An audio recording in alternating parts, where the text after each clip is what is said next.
welcome to another Happy Pod, the only podcast in the world, and boy is this a fresh episode. My name is Nathan. As always, I'm joined by my co-host. His name is Lawrence. He's a dickhead, and we're recording this on the day of release. Ooh, it's a very special episode. Hot off the press. In that it is late, yes. It's hot off the press, as it were. All right. Yeah, that just makes it better, doesn't it? You know, when you go into a bakery and you get like the warm sausage roll that's just been cooked. That's what this is. This podcast has never been a warm sausage roll, okay? Well, this podcast is like a fucking day-old, like fucking bad pastry in the back. like a stale bean melt. That Yeah. No one wants. You don't like a sausage, cheese and bean melt? Look, I'm all for it, but like if you're telling me it's more than like 12 hours old, that's going in the bin. Oh, no. Like a fresh one is good, though. But Oh, yeah, I'd have a fresh one, but we're not fresh. No, we're not. No. But a sausage, bean, and cheese melt is a beautiful pastry. We're too deep into this. I don't know how to get out of the sausage, bean, and cheese Anyway, melt. tell us what this show's about. Nathan, this is the show where each week we get together to discuss something in the realm of pop culture. It could be a movie, it could be a telly show, it could be a cheese and sausage and bean melt. But the main thing is that we do so without any of the toxic discourse that is oh so prevalent these days. Lots of toxic discourse around the sausage, bean, and cheese melt pastry. So I'm not here for it personally. Well, exactly. See, I could go on a tangent for days with that alone. But Let's do it now. no, Lawrence, we've got too much to discuss. There's so much to discuss. Lawrence, we watched. We're in the midst of Attack on November. What do we describe? Attack on November? I don't know if we did land on anything good. Probably not, no. There was something that was suggested, and it just sounded wrong. I remember that. I can't remember what it was, though. Anyway, we're in Attack on November. It's Attack on Titan season. We've done the first 2 seasons. We watched season 3 this week. Lawrence, is this the greatest show of all time? Look, I said this last week, right? I like season 1 I loved. Season 2 I really enjoyed, maybe not as much as season 1, but that's not a quality thing. It's because the show was just doing a little different thing. It's because you're a fucking idiot. Yeah, okay. Yeah. Season 3. Okay, right. Really, really enjoyed it. Thought it was absolutely great. Complete subversion from what I thought was going to be happening. And then if the subversion wasn't enough, like I was like, oh, this is a kind of they're doing something, they're trying something really different out, really interesting. Then it kind of fell back into like more what you'd expect from Attack on Titan, and I was like, amazing, this is cool. I'm enjoying this just as much. Then it did one of them things again where it was like, we're doing like a fucking 10 episode battle, and I was like, okay, this is season 1 bread and butter, let's fucking strap in. And then I was like, look, I'll be honest, we were approaching the end of season 3, and if I was like, if we don't get in that fucking basement soon, I'm getting pissed off with this now. I've had enough of setup. The world is more fleshed out than I think ever needed to be. And then the last like 3 or 4 episodes went, what if everything you knew was a lie? Here's a load more truth, and like, good luck, keep it up. Oh my god. Yeah, I'm still in. I've literally finished it maybe 5 minutes ago, the episode, so I'm a little bit like, that was a lot, and I'm keen to discuss. But yeah, maybe the best show of all time. Maybe It is. It's great, isn't it? What do you think? What do you think of season 3? Season 3 is wild because, yes, like season 3 part 1, season 3A, whatever you want to call it, it like goes, hey, remember that show Attack on Titan you liked?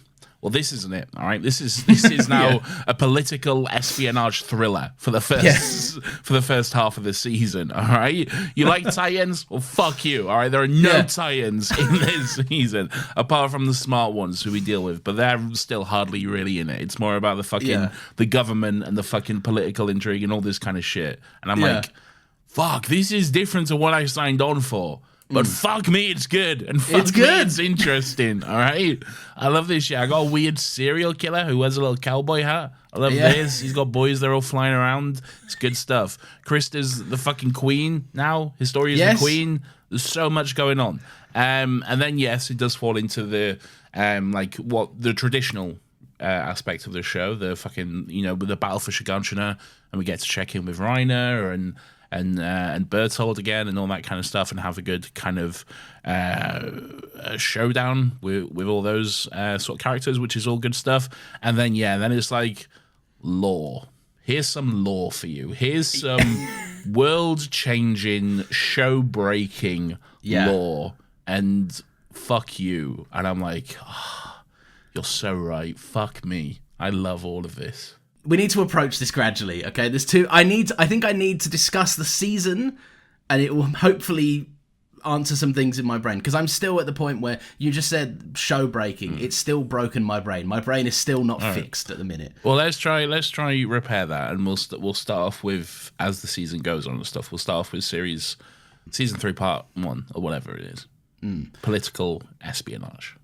I love this, right? Because it answers the question of like, what if in the midst of this like pretty fucking dire situation for humanity, like what if in the middle of it, like the however many odd people that are brave enough to actually do something about it, what if as soon as they were out of like the city, the government went, should we just do some fucked government shit? Yeah. Like, and it's like as if we've not dealing with enough bollocks for you. Yeah. As if we're not dealing with enough shit. The government are like, actually, we're all shady, and we'd rather just stay in here because we're pretty cushy and stuff. So you're actually a threat to us. So fuck you. We're gonna label you all as war criminals now. Actually, so fuck you. Like rounding them up in the streets, the ones that aren't out. It's like fuck, dude. Yeah. I tell you what, it is. I think it's a smart move though, like especially for the reveals that come later on in the season. Like it puts Historia in a position, like her being essentially the rightful heir to the throne. But if they hadn't have done this, if they hadn't have taken this kind of side breather to put her on the throne, depose the old king, it would make for a season 4 that's less interesting. Like all this stuff can happen with the royal family, but there's no meaningful member of the royal family on the throne or in power. Like, and by the way, the old king, who is completely just a puppet, who has no idea what's going on. He just sits on his chair bored all day, like wondering when dinner's going to be, while like the council or whatever actually make the real decisions and stuff. Yeah. Well, I mean, we're in the UK. It's not too far off the truth. Well, we've just got a bloke that sits in a seat for some reason and gets paid a heinous fucking salary. Kill him, I say. Yeah. I think just nature of old age is going to do that soon enough anyway. Hopefully. I'd like another day off work. But yeah, no, I think it's really interesting when you've got like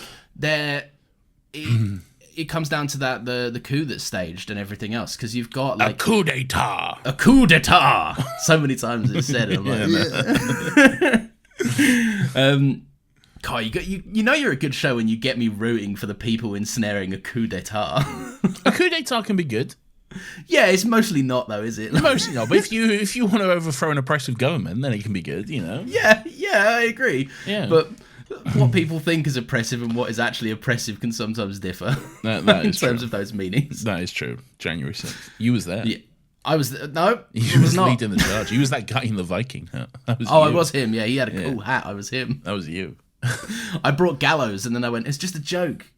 So I was actually joking. It was a fun January 6th joke.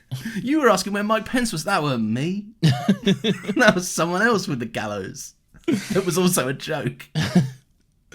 No, right. I just think this is really interesting because it shows you that both sides of this coin, right? The corrupt government and also like the scouts and the people that have been kind of positioned as war criminals, unfairly so.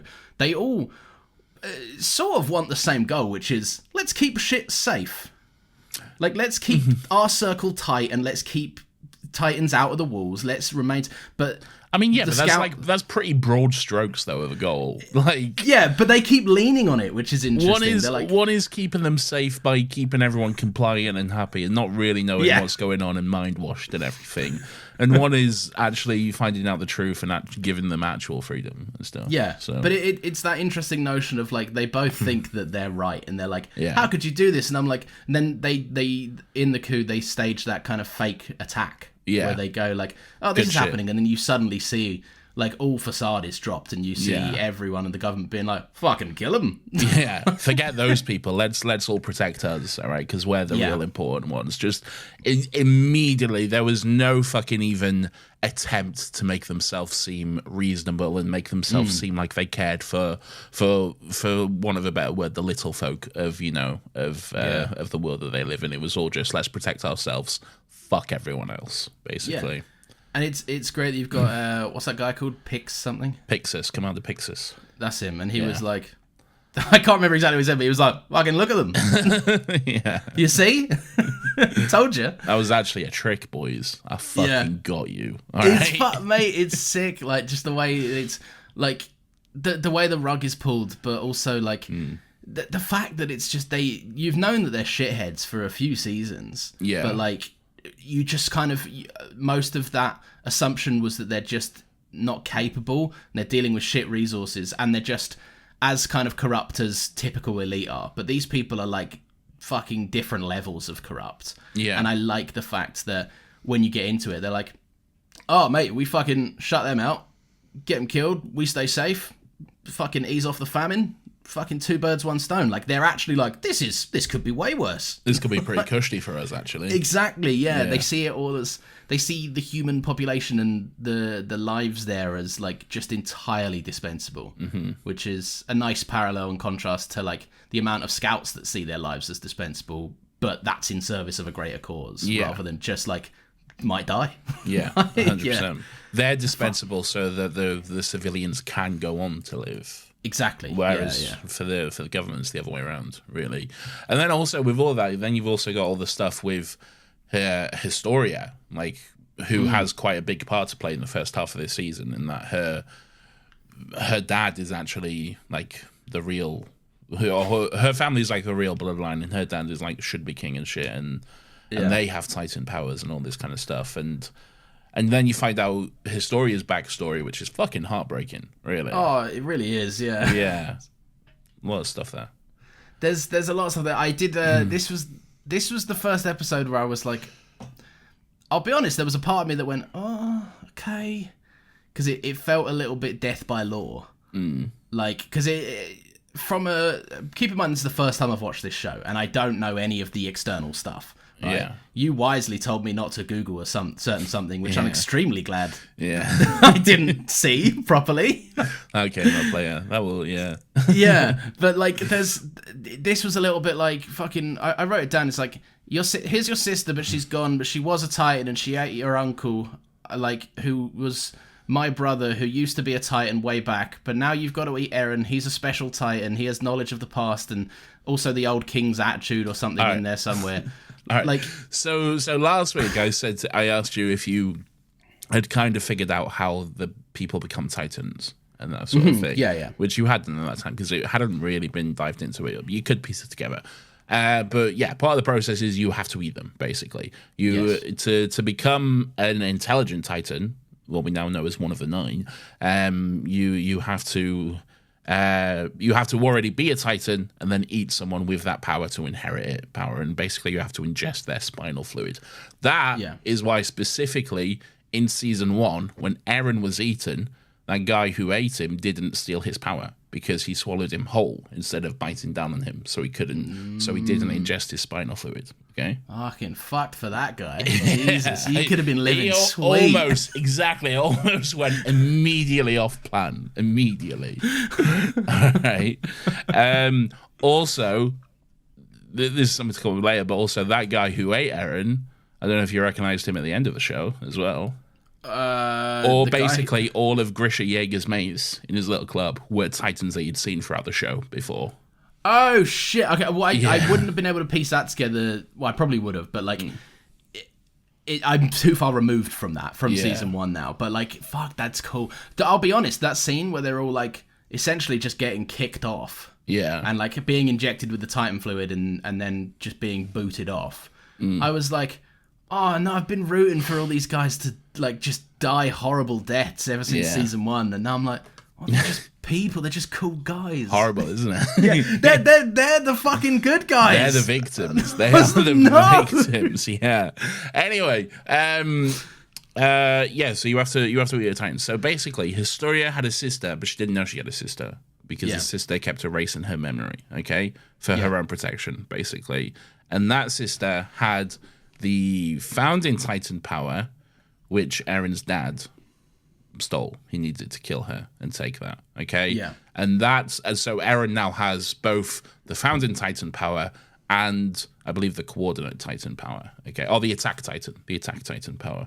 Okay, So it's just racking up fucking Infinity Stones as a Titan. kind of, yeah. So Eren has the power of two Titans, basically. He has both the Founding Titan and the Attack Titan, okay? And that's why Historia, her dad wanted her to eat Eren, to become a Titan and eat Eren, so she could take back that power, which initially belonged to their family.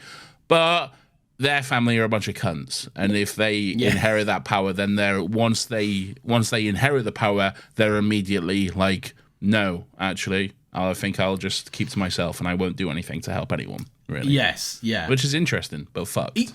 It obviously fucked. As so many characters are in this show, just like, I'm a good guy. I got good intentions. Yeah. Lol. That was actually a joke. Yeah. But I don't know. I loved all of this stuff. For me, this stuff, because it was so lore dense, and It's I'm very like, dense. Yeah, it's very dense. and also it's. I think later on in the show, they learn this lesson, which is, I don't know if they developed season 3A and B at the same time, or was it? I don't know.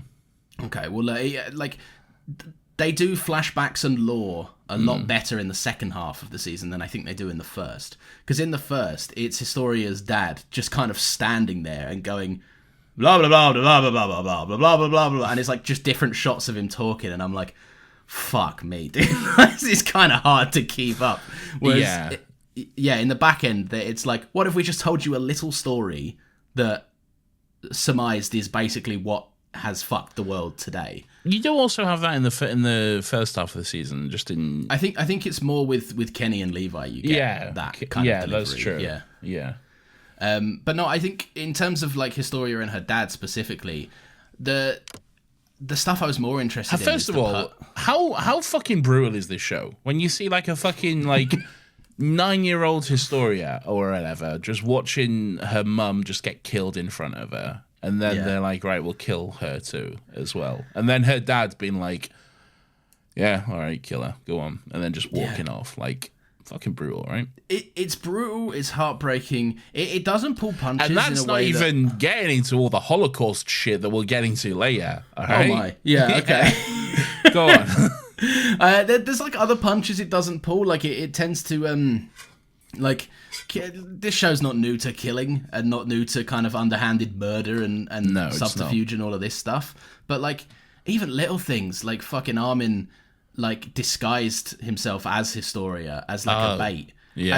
And then a bloke starts like creeping on him. Just groping him and like Yeah. And it's horrible. and Mikasa's just kind of watching, and obviously because she can't do anything at the moment, but and as far as he's aware as well, that's a 15-year-old girl. Exactly. Yeah, I'm like, even if like it's fucked either way. It's fucked both ways. Yeah. yeah.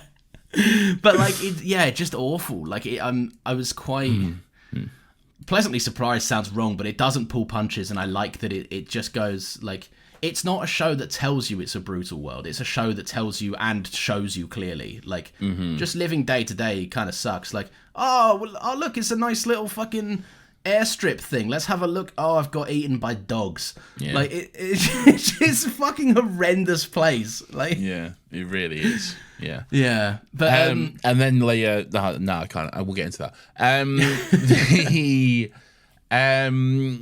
I told you during the first episode when we did season 1 that because you mentioned you like really liked the ODM gear and how it's cool that they all fly about and stuff through the city. And I said in season 3 there's a great chase sequence through the city with Levi. And it's right at the beginning as well. I think it's like the first episode. Yeah. Okay, did you like that chase sequence? I don't know how you can.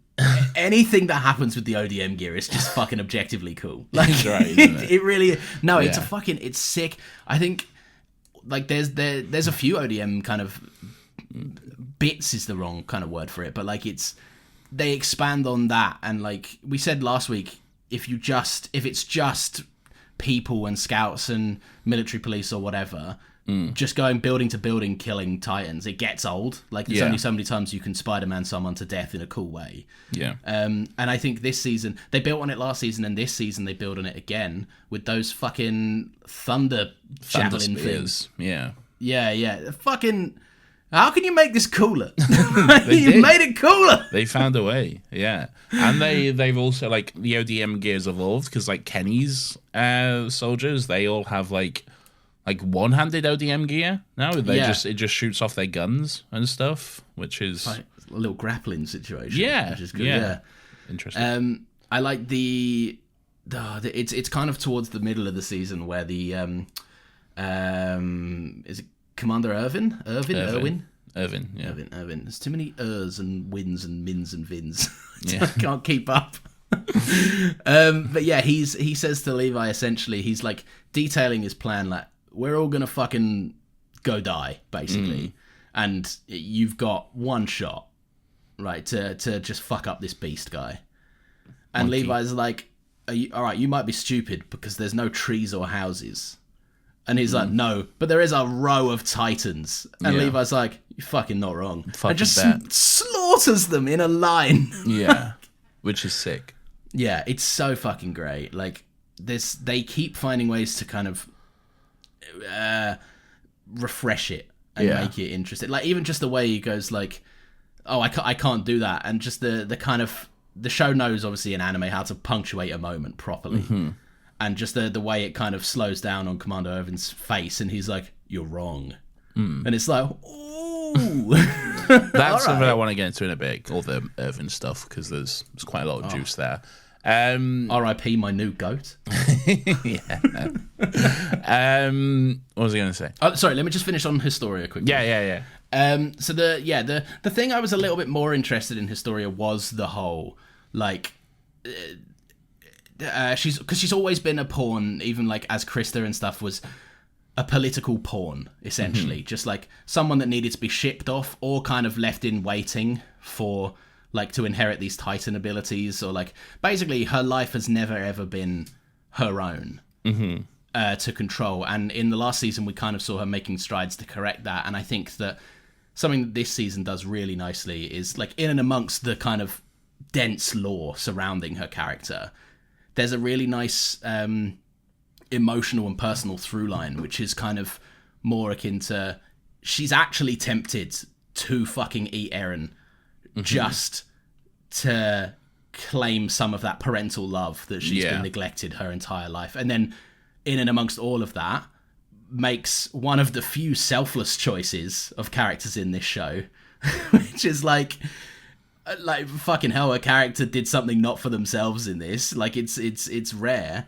And I don't know, I quite liked that whole, like, how she just kind of defied it. The most tempting thing, that being parental love, was staring her in the face and offering itself up on a platter, and she still went, no, it's not right.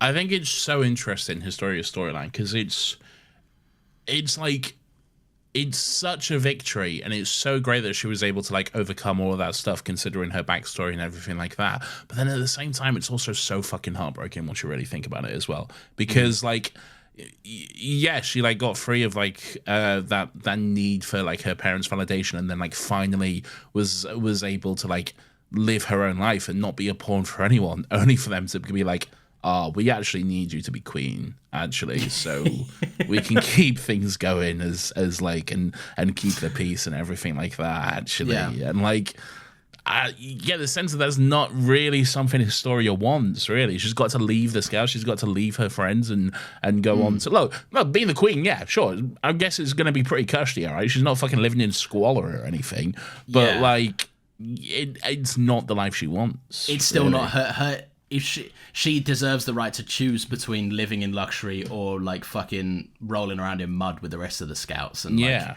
I completely agree, because even the best case scenario for her is still being stripped away from her own personal choice, which is 100%. It's sad, but it's also very interesting. And I also think there's a sense of noble, like, sacrifice in that. There definitely is. Yeah, in giving up, like, you're the best person suited to be on the throne, plus it makes sense, plus the people will accept it. It's just, it's at that point, it's what every fucking kind of show that's ever been about, like, any kind of fantasy show where there's a king and, like, a rags to riches king subplot or queen subplot. And they go, like, I don't want the throne. And they go, that's why you're the perfect person for the throne. Yeah, exactly. And, like, It's a bit cliche, but like it works really well here, I think. And she fucking killed her big dad Titan. It was a big Titan with half a face or whatever. And then all the people were like, nice. And she was like, and I'm your fucking queen. Shit, Yeah. what? All right. Yeah, all right, sick. I mean, I'm not going to tell you you're wrong. So. Fuck, all right. I guess this is a 15-year-old girl just told her she's our queen. I guess we better believe her. All right. All good with me. I love that as well. It kind of ties into that, what you just said. But like, there's an intense focus on like, oh yeah, like back of the neck, that's old school. These days we just toss a fuckload of dynamite in these cunts' mouths. Yeah. Like, and that's how we do shit now. Has the same effect. Either way, kills them. Yeah. Oh my god, you get to see some little. We'll talk about like Reiner and Bertolt and stuff in a bit, but like, some good moments where you see shit fucks that should be dead come face to face with death and go, oh, didn't mean it. I'm sorry. Yeah, you do. I'm on a high from seeing certain characters die this season. It's very satisfying. Oh, Kenny, Levi. Oh, Big Ackerman. Kenny and Levi. Yeah. Mikasa, Ackerman. They're all related. Oh, yeah, okay. Levi, Kenny, and Mikasa. Oh, because Kenny's his fucking uncle, isn't he? Kenny's his uncle. Yeah. Yes, okay, all right, I'm with you now. Yeah. I like this. I like getting a kind of a look into Levi as a character who's like famously the cool, elusive bad boy stereotype guy. Yeah. I like seeing a little bit about how, again, I kind of like the more personal stuff that it does for him in that, like, this season focuses a lot on Levi's, like, humanity, almost.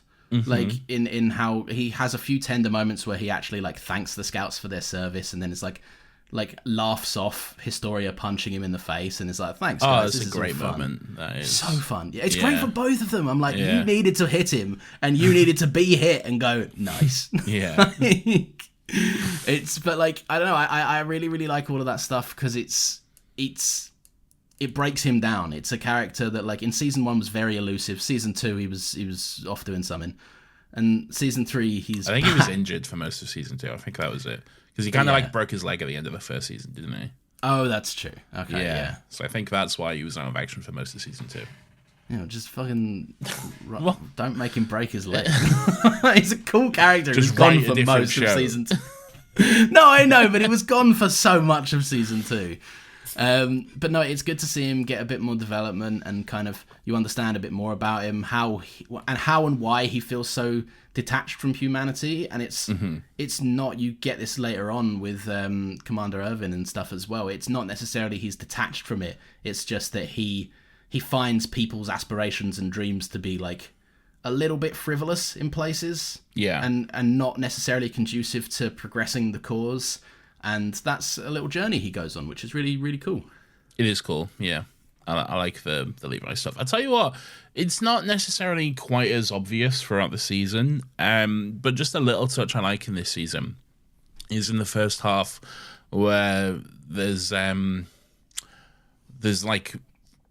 people of like the town or whatever district they're in. Is it Trost or something else? I can't remember. But whatever district they're in, which have like been quite displaced since the battle and everything else has gone down, and they've been left like living in squalor and stuff, and they've kind of had to rely on each other to get by, and they're kind of working with the scouts. But there's this through line of like the guy in season 1 who Mikasa had a confrontation with, you know, who was blocking the way for the people to get through. Guy, yeah. Yeah, who was a bit of a dickhead.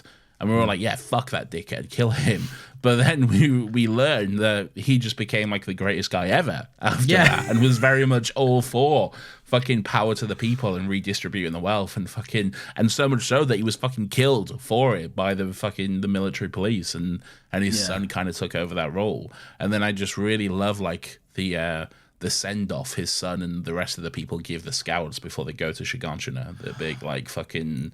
Yeah, go fucking get him. Yeah, we love you, Evan. We love you, Scouts. Yeah, it's a great moment. It's a great moment, and it's so good to see that kind of turning of tides. Like, because there's so much. This show is inherently a fucking miserable time. Oh, right? Like, 100%. Yeah. Yeah. So it's nice to have those rare moments of levity where it's like, yeah, the old king has been deposed. Like we're off to hopefully enter a better and more productive time in this kind of era. Like, it's nice to see the tides kind of turn a little bit and people's public opinion start to shift in line with the plot, because it can get... Like, we said this with the ODM gear, even, like, minor stuff like that. Like, not changing the status quo can feel quite exhausting after a while, especially in a show that is this dense. Mm-hmm. Like, you need... There's only so many times I can see Levi, like, fucking roll his eyes at someone in command telling him to do something he doesn't agree with. Like, it's time to put him in charge and watch him make decisions. And, like, I don't know, it's just... It's a good change of pace. But, yeah, man. I don't think Levi's a commander. Levi's not a commander, man. No, I know he's not, but, like... He's not. He makes some fucking good plays. Yeah, yeah, he makes good plays, but he's not an Irvin. He's not a Hanji. He doesn't have the tactical mind that they do. Yeah, he's people hate him too much. People be like, this guy fucking sucks a little bit. He's a weapon. That's what he is. He's a sick weapon. All right. He's a 4-foot twink with fucking 2 swords and a fucking death tornado. All right. Yeah. There was one bit I loved where they I don't know what it is, right? In shows, I love it when, like, enemies can acknowledge that, like, or, like, so many times you see it all the time where, like, you see this is going to sound like I'm going off tangent a little bit, right? But, like, even in stuff like boxing promotions, you see, like, no, but, like, let's say you've got very capable boxer number 1 versus very capable boxer number 2, and they spend the entire time building up this fight being like, this guy sucks, he's a shit boxer. I'm like, okay, but he's objectively not, is he? Like, tell the truth, he's extremely competent. Like, just say... Like, I know you're not going to promote the fight by going, it could go either way, to be honest. Yeah, but that's marketing, first of all. All right, they're not going to be like, he's a pretty good opponent. It should be a pretty reasonable fight between us. Honestly, it could go either way on the day, really. Yeah. We'll just see who gets lucky when it comes down to it. Because that's boring, isn't it? It's much more interesting to have the kayfabe and to be like, fucking, this guy's a fucking punk bitch, and to build a rivalry between them, I get it. I understand why it happens, but this is why, especially in media, when you're not promoting a fight, like, there's not financial repercussions for characters having interactions. Like, it's a really refreshing thing to see a villain go like, oh no, that guy's fucking scary, to be fair. Yeah. And they say it. I think it's Reiner and Zeke are discussing. Yeah. I think Bertolt's there, but he's being Bertolt and just in a corner being a bitch. But, like, you get them two talking, and he's like, there's no way one man's going to take me down. And he goes, no, you don't get it, dude. No. Levi's fucked. Like, no. Levi is cracked in the head and he will kill you if he sees you. Like, this guy is not human, man. Okay? This guy will kill you. So he almost does. It does. Oh, almost, yeah. But it's very... I don't know why. It just adds to the drama to me to see, like, bad guys actually scared of the good guys. Yeah. And they go like, no. And, like, that moment where, like, Zeke lands next to Eren and is kind of, like, having a little back and forth with him. And then Levi lands on the roof, like, 100 meters away. And he's, like, steaming to fuck. He's soaked in blood. And Zeke just goes, not today. I'm off. It's quite fun, and that's something that stays with Zeke as well. Like, Zeke remembers Levi. Okay, that's something that stays with him. You know that Mr. Krabs meme where all of his legs go and he scuttles off. Yeah, that's Zeke every time Levi's around. Blood skedaddles. What a fucking! I said last week that the monkey, the beast titan, right. I was like, what a gentleman. What a nice guy asking about all these weapons and stuff, right? No. A cool guy. Fucked! I've been so wrong about so many things. I thought Eren was cool. I fucking hate Eren. I can't stand Eren. There's so much I want to say. Okay. The journey is not over yet. All right? I know. Like, look, even if... speaking about Eren specifically, even if Eren can redeem... like, just some of he's not, like, look, he's a fine protagonist, and he's, like, but for me now, he's by far and away the least interesting character in the show. And I think the show knows that by just how much time they spend elsewhere. Would you agree? What do you think of Eren as a protagonist? From season 3. From what we've seen so far. Yes. I like Eren. I feel like he's very intense and he's very passionate. He likes his friends a lot. It's difficult to to say. Look, I like Eren. Okay, I don't think the show has realized that like he's the least interest, and I don't agree with that. Okay, because I feel like there's. Eren was kind of taking out of action for like the first half of the season, and stuff. And there are times where he's not around and other stuff is happening. But I feel like that's necessary for the ongoing story, really. And I think the stuff that happens in this season, we're starting to see a bit of a turn in Eren. I think.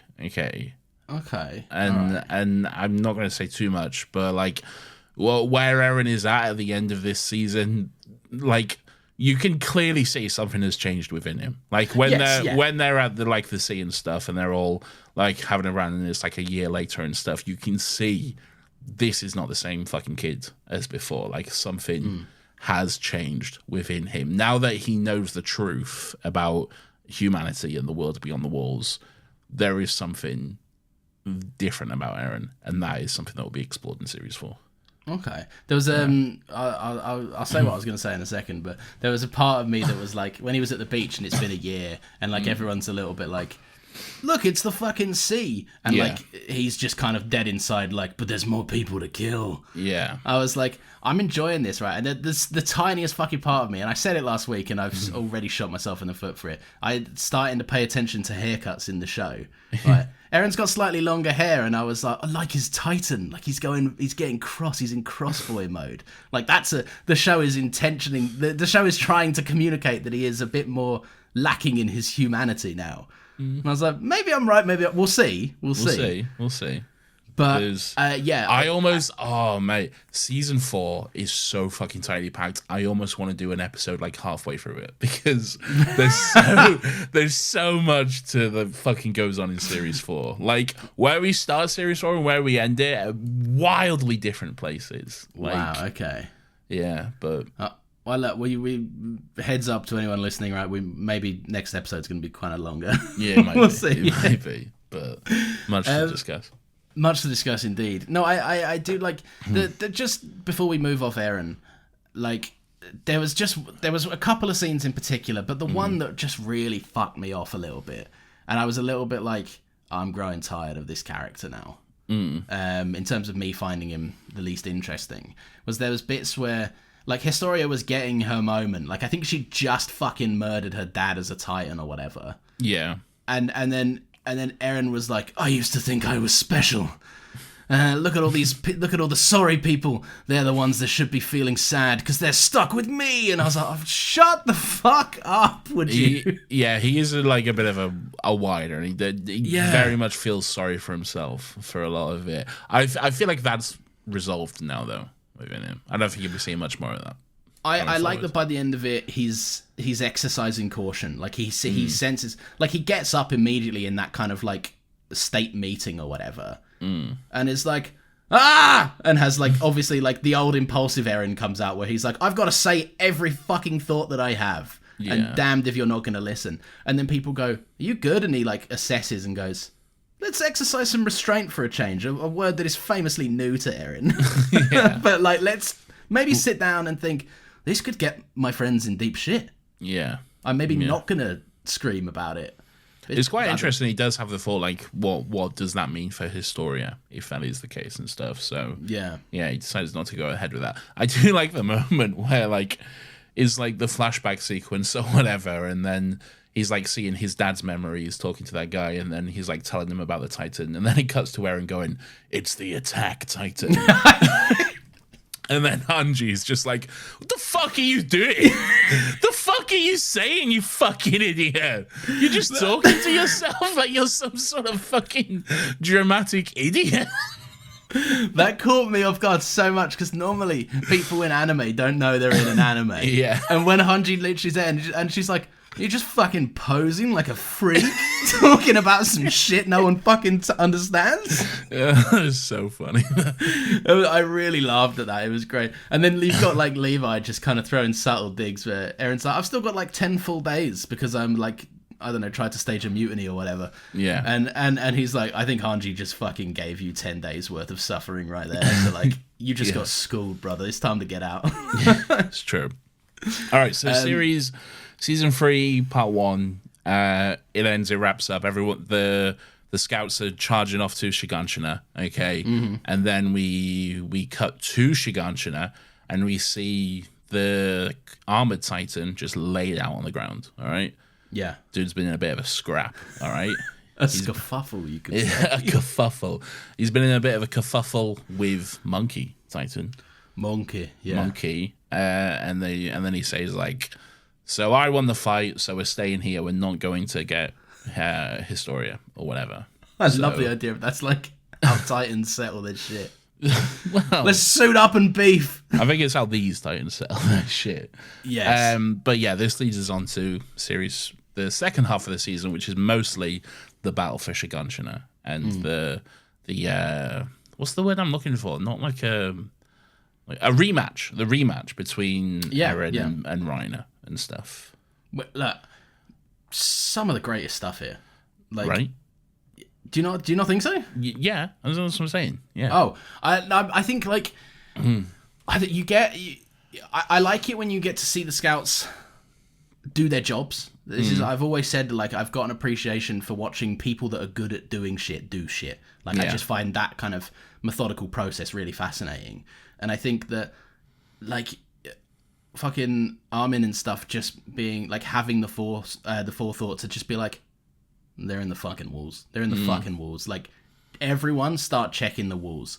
Yeah. And then the reveal that Reiner just fucking stabs through that guy. And then Levi just immediately pounces and just shoves his sword through his throat. And then Mikasa, like, immediately after as well. Yeah. I was like, fuck, like, these guys don't mess around. They're Apart taking from no chances this time. Yeah. They know, like, what these cunts are capable of. They're like, we got to put these cunts down now, you know? And it's like, I think it's even brought up in a couple of episodes later, because to reiterate, this goes on for, like 10 episodes or something. Yeah, a long time. Yeah. So, like, you see these moment-to-moments happen, but then we could revisit them 6 episodes later, and it's like, hope you've been watching. Yeah. But, like, you get Bertolt saying one of them things, like, it's clearly a line for the audience where it's like, thank God he managed to transfer his whole consciousness not into his neck or something. Yeah, he can transfer his consciousness throughout his body, which is weird, but all right, sure. It's weird. It's one so of it them... basically means he can get his head like cut in half or whatever, and then it can be weird bald Reiner, and then crazy weird bald Reiner. That weird looks bald very Reiner with no brain or whatever, and then he's actually fine. I liked the Reiner where he's got like less than half of a face. He looks like Gus when he gets blown up in Breaking Bad. Well, that is great because they hit him with the thunder spears. They shove a whole bunch of thunder spears in like the back of his neck, and then you just see him being like, "I don't want to die." Yeah, as he just blows up, which is mate. wild. I got fucking the thing. I think this is structured so well. We spoke last week about how I think it was a bit death by flashback, right? Yeah. Like I think a lot of the episodes spent too much time being like, here's a moment. Here's 10 minutes of context for the moment, and then the character goes, I might make a different choice based on context we've had from the moment. And I think it got a bit formulaic, whereas here, this is the kind of shit that, like, the show knows, right? We speak about this weirdly in the Scream movies, right? That it's good when, like, writers and directors can have an understanding alongside the audience of how you're emotionally checking in and out of these beats, and they know how to manipulate that really well. Like, for me, I said this last week, Reiner was my goat. I was fucking backing him. I was like, this is such an interesting character. I love the arc he's going on. And then top 10 anime betrayals happened. Yeah. And I was like, still an incredibly interesting character, but very interesting. Can't call him my goat anymore. Oh, we get the full flashback of what happened to Marco as well. This is what I'm talking about. At the Battle of Trust. Yeah. Horrible, right? Fucking right. And that is what I love about this and the flashbacks and how they're used here, because you care about Reiner and you want to see him lose, and then when you see him get his mouth stuffed in with fucking explosives, right? You go, holy fuck, and then you see him go, I don't want to die, and it's a very real prospect on his face, and for a second there you go, I don't want him to die either a little bit, because I remembered his split personality situation, and I'm thinking, like, maybe it's naivety or whatever, but like maybe there's the tiniest bit in him that really has not got a lot of say in this. Let me ask you this. Go. We know more about where Reiner comes from now. We know what his people are treated like in his world, okay? We saw through Grisha's flashbacks and through everything else that, like, the Eldians, as they're called, the Eldian people, were then asked, look, we're looking for volunteers to become these Titans and fight this war for us, okay? Does that change anything for you? A little bit. Like, but this is the thing. It's context, isn't it? Everything is context. You can't... And season 4 really takes a deep dive into that stuff, okay? So amazing, good. You're going to find out, like, a lot more about like, how the Eldians are treated, and like, I don't want to say too much, but there's, like... It takes a turn, all right? There's a lot of stuff to explore in season 4. But I'm excited to see it, but, like, this is... That change in context and the shift in the focus there, like, that's what this scene is doing that on a microcosm. Yeah, of, like, absolutely the whole, like, is. I don't want to die, and you go, fuck, I don't want him to die either. Yeah. And then it flashes back to him essentially just watching alongside fucking Marco getting eaten, and he, like, strips him of his ODM gear and doesn't even bloody his hands himself. He's but brutal just watch with it as well. It's a fucking horrible death. Yeah. And then you look at him and you go, no, fuck him all over again. I want him to die now. But even in that sequence, then he has a moment where he's like, what's happening to Marco? Why is he just getting eaten and stuff? Yeah. Like, the split personality is already happening even back then. Yeah. You know? And that's why I'm very comfortable being like, Reiner is an interesting character. Fuck Bertolt all the way to an early grave. Fuck him until he's dead. Yeah. Yeah, I like Bell a lot less than I like Reiner. Yeah. Obviously, how can you... Yeah. There's nothing... He's way more spindly, cowardly. Like, you get the sense that Reiner's doing stuff that he feels he has to do, whereas Bertolt's like, can I come along? He's very much the little brother kind of of the dynamic. But yeah, I don't know. It's really good at that shift in focus, and by the end of it, you're absolutely right. It is making me go like, oh, yeah. So who's good? Who sucks and who's good? That is the question. It's who is the real enemy of the show? That is the question. You know, it's like I don't know why this season specifically made me think a lot about Game of Thrones. Okay. And the kind of the fall off that show had, right? Because of the whole, like, as we spoke about earlier, the rags to riches Kingmaker arc, like the whole I don't want to be the king, I'm gonna be the king situation. We had that with Historia, again, to used in much greater effect. And then you've got this kind of situation as well, where like everyone in Game of Thrones did some. There were clearly evil and good sides, but the show tried to flesh out all these characters to make you go like, Jaime's on the bad side, but he's a kind of good bloke towards the end of it, even though he's done some horrendous things.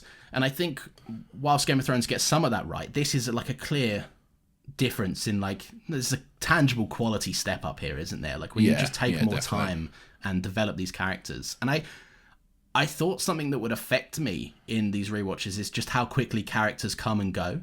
Yeah. Like how like Levi we spoke about is really not in season 2 all that much and then comes back. But like, no, that's good. If you've got nothing for Levi to do, give it to someone else. Give those minutes of screen time to Historia, who will then become relevant in season 3, and then suddenly you've got 2 developed characters rather than 1. Yeah, 100%. So yeah, I don't know. I think it's a bit of a tangent, but like I think this is it's so. Maybe it's an anime thing in general, but this has got such a unique structure that is so interesting and also like experimental, and it's really like I'm amazed at how much it's working because it so easily could not work, but it does. Yeah, 100%. The Colossal Titan. Okay. Fuck him. Fuck him. Yeah, well, he's dead now. But the Colossal Titan. Do you see that? Have you noticed that they kind of just turn him into a nuke? Yeah, a little bit. Yeah. So this is the thing I was talking about when I was like, he gets kind of a new power, and I'm not quite sure where it comes from. Really, it's just like because like it definitely didn't happen when he just appeared at Shiganshina or at Trost, you know.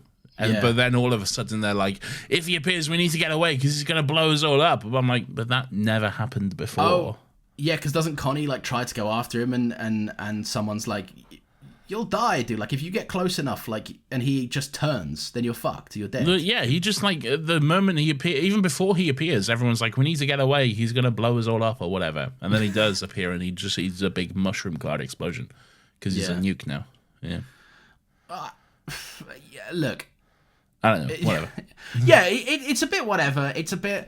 I think it's the same thing as like Reiner going, my head wasn't actually in that part of my head. Like it's just one of them things where you go like, fuck. I guess like I want the cool moment of Levi trying to decapitate him, but I also don't want him to die that quickly. So like I guess just write some bullshit to make it work. Look, whatever. Point is, he dies.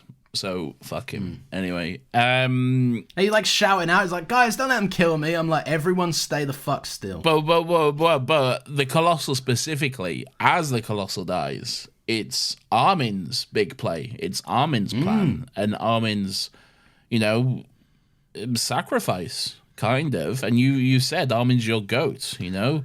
And then here he is, turned into a little crispy fried Armin. Mate, with his weird muscular burnt abs, all right? Yeah, very much so. Yeah. Okay, no, I wouldn't mind being crispy if I looked like this after. Where like, you at with fried Armin?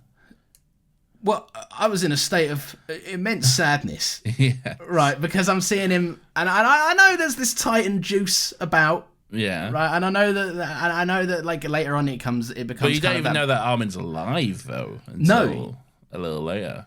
No, it's that when the dust settles and you see him in his crispy form. Yeah. Right. I'm sat there and I genuinely went, what the because I was like, what Bertolt says something like, is this really how you want to die? And he's like, no. Yeah. No, it's not, but someone's got to deal with you being a bitch. Yeah. And like, and the whole, he says to Eren something to the effect of like, you're gonna have to see the sea for the two of us or something. Well, no. He says to Eren, he gives Eren the false play. He says to Eren that like, I'll have to pull away before that because you know it'll be too much for me and I'll get burnt up. Oh no, that's what he says to Eren, but like in his head as he's sacrificing himself. Yeah. Yes. And like that's we watch TV, we watch a lot of movies, right? That's a death line. That's a death line. That's a goodbye. Yeah. Yeah, and like I'm seeing the amount of shots of like the little flashback of him looking at the sea as a little boy. Yeah. And I'm like, don't do this. Like your strength. I understand it's the sacrifice play and whatever, but like your strength is up there. Like you were meant to. But who let my man on the battlefield? Like, bruv should be in a library making up tactical plans. But yeah, I don't think, maybe.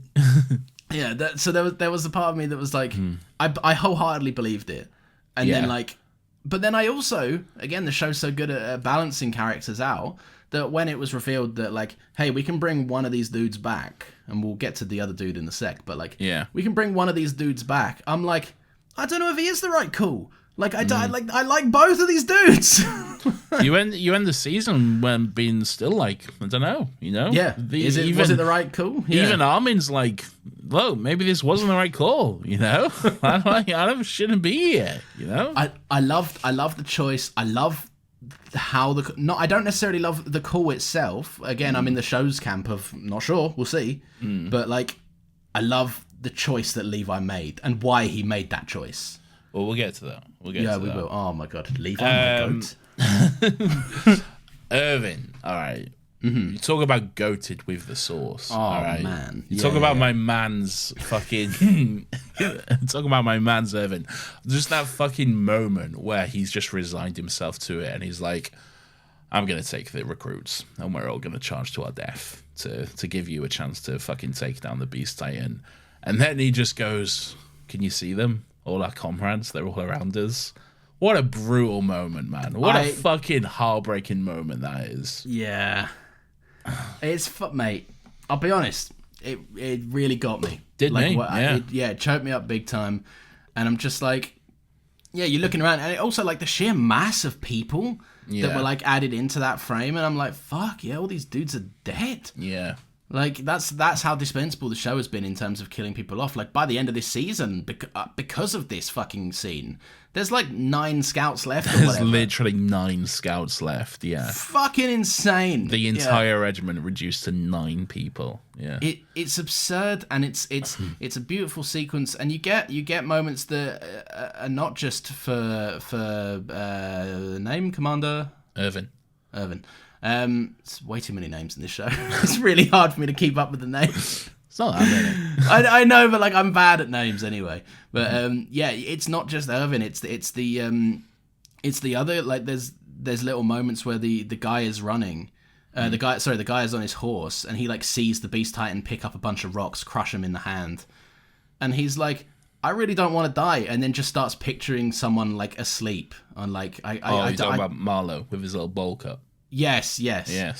And he's like picturing that girl asleep, and he's like, she's probably not even awake right now. And then just the fact that he just dies with a smile on his face, thinking about something peaceful, and I was like, oh, dude, this is bleak.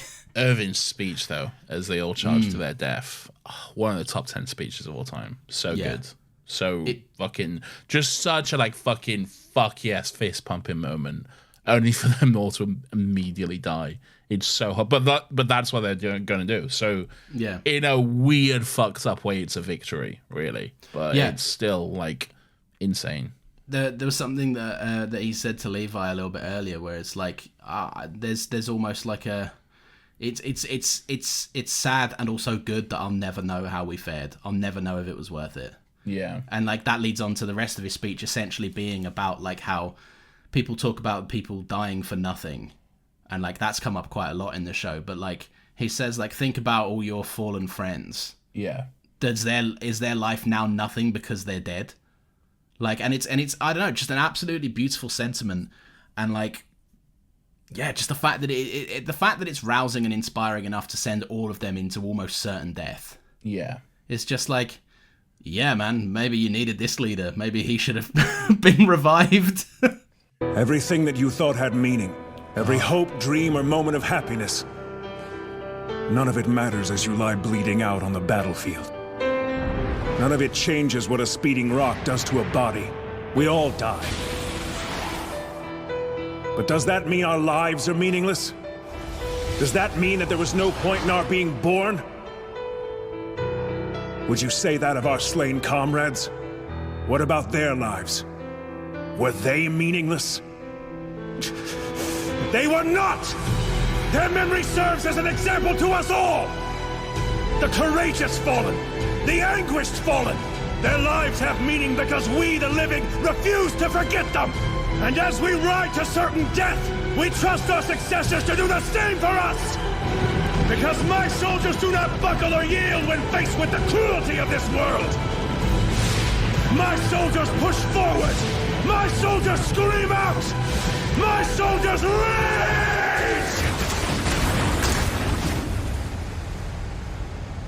The goat! The goat! The true goat, yeah. That's why he's the goat! Insane. Fucking, just so fucking good, man. Great vocal performance as well, by the way. Like, yeah, really good. Yeah. Incredible scene. Incredible kind of like... Which is how we get to a choice to be made. For Levi, and then so the choice is we have the Titan juice. We can fucking it was actually a 3-way choice. We can revive. We can revive Armin. We can revive Irwin. Well, actually, up to that point, we don't even know about Irvin. Okay, so we can. All right, I'm getting confused. Hold on. All right.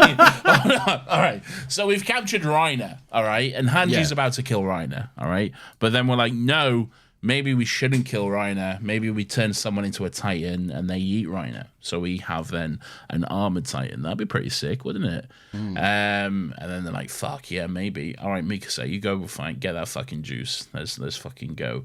Mikasa goes to get the juice. She sees Exhibit A, which is fried crispy Armin. All right? and then they see, like, maybe we can revive Armin and have him fucking eat someone. So she's immediately like, fuck, kill Reiner. Who cares? Fucking kill that cunt, all right? Yeah. We're going to fucking have Armin eat Bertold, all right?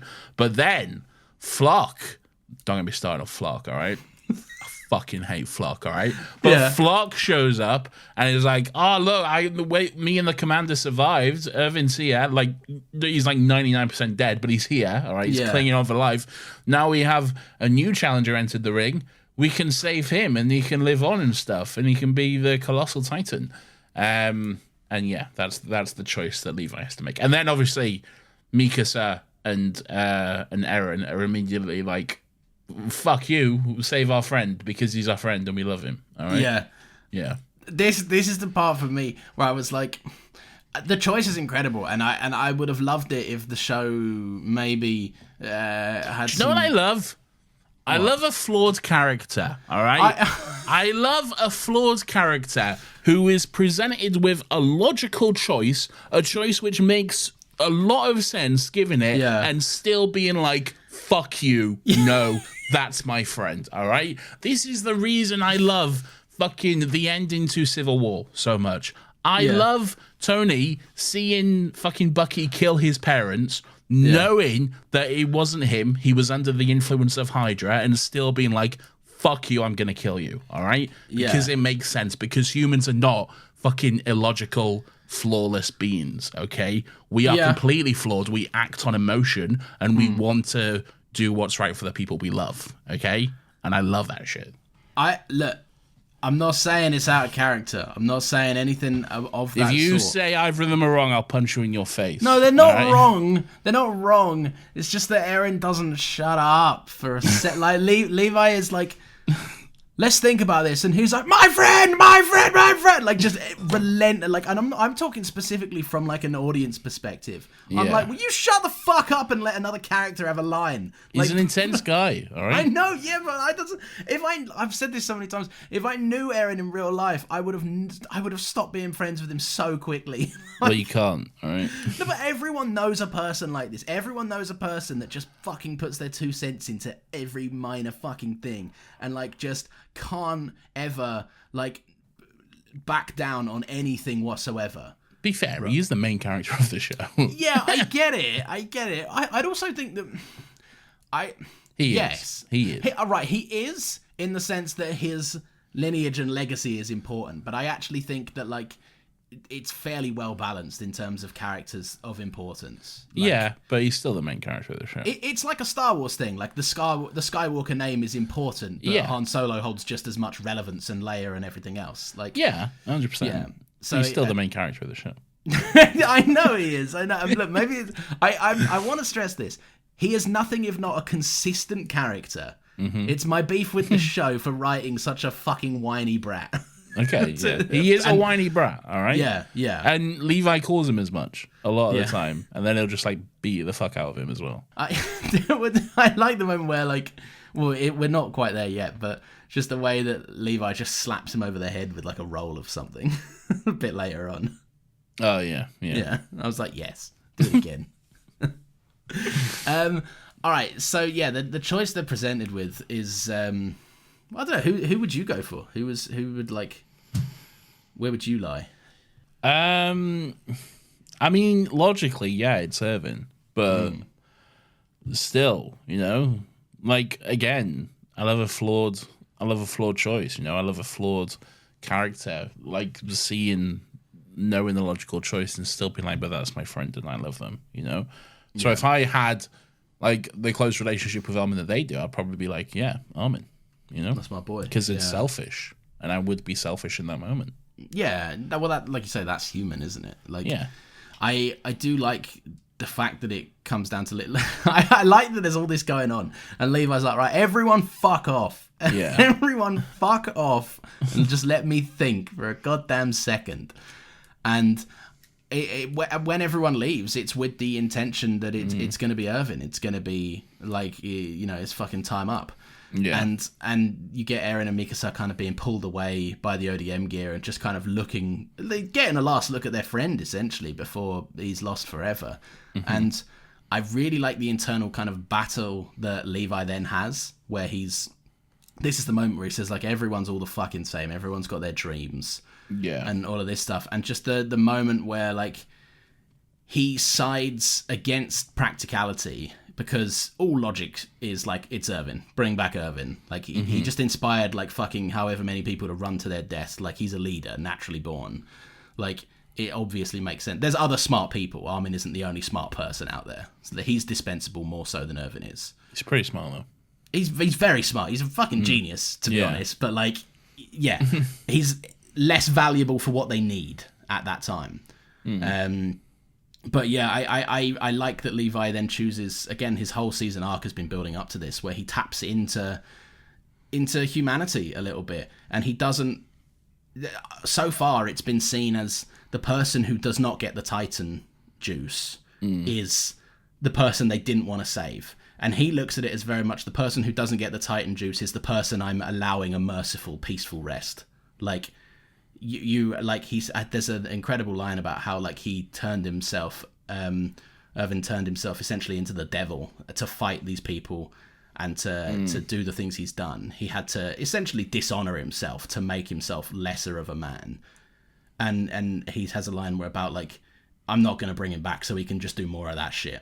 Like, he's earned arrest. He's earned death in an honorable way, and he went out in the most noble, sacrificial way possible, really. So, and even Irvin agrees as well, because Irvin, like, he does try to slap him with the juice, but he does try to inject him with the juice, but Irvin slaps his hand away as well. Yeah, like, he finds enough strength to just go, fuck off. I'm done, man. I'm done. Yeah. Give it to the boy. Give it to the little boy. All right. Yeah, which is again another thing. A lot of this show is about, as we find out in a minute, like, it is about legacy, and, like, it's about kind of sins of fathers and stuff like that. And I do like that it's this rejection of, like, give it to the boy. Yeah. Like, let's fucking see what you guys can do. Stop clinging on to the past. Focus on the future instead. Yeah. Yeah, it's a lovely choice. It's a lovely scene. This is where my notes run out because then the show decided to make me have a breakdown. Look, all right. Armin becomes a Titan and then he eats Bertold. Quite satisfying to see Bertold get eaten, really. Yeah, especially because he's, like, begging them all to save him. And he's crying like a little bitch. So, fuck him.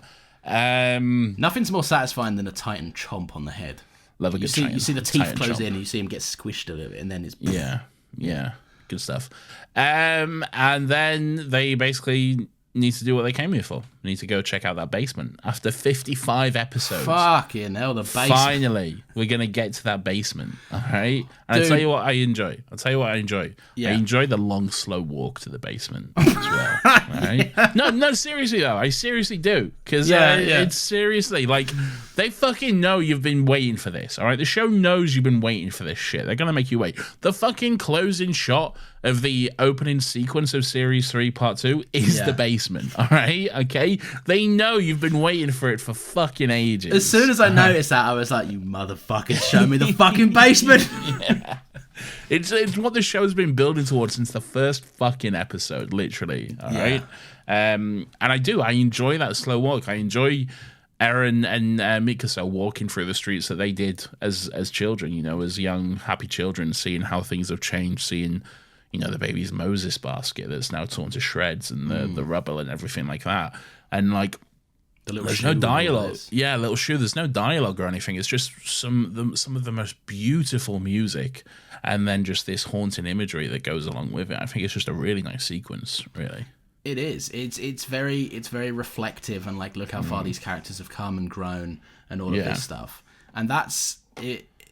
If that's not interesting enough, you've got the people behind Levi, like, these people that are detached from it, detached from this life, being like, fucking hurry up. Yeah. Dude, like, go to the basement. Like, take us to your home. And, like, they're not as reflective and kind of reminiscent as much as Mikasa and Eren are. And I like that it's almost this kind of the show recognizing that like shit just fucking moves on, dude. Like tragedy after tragedy. Like there's people out there that have no idea what happened here. They know, but it's not relevant to them, and they're just fighting a war. And I like that juxtaposition of, because they're kind of split up into two groups. You've got the people walking slower and the people walking kind of trying to rush behind them and be like, come on, let's keep up the pace. Yeah. So we go to the basement.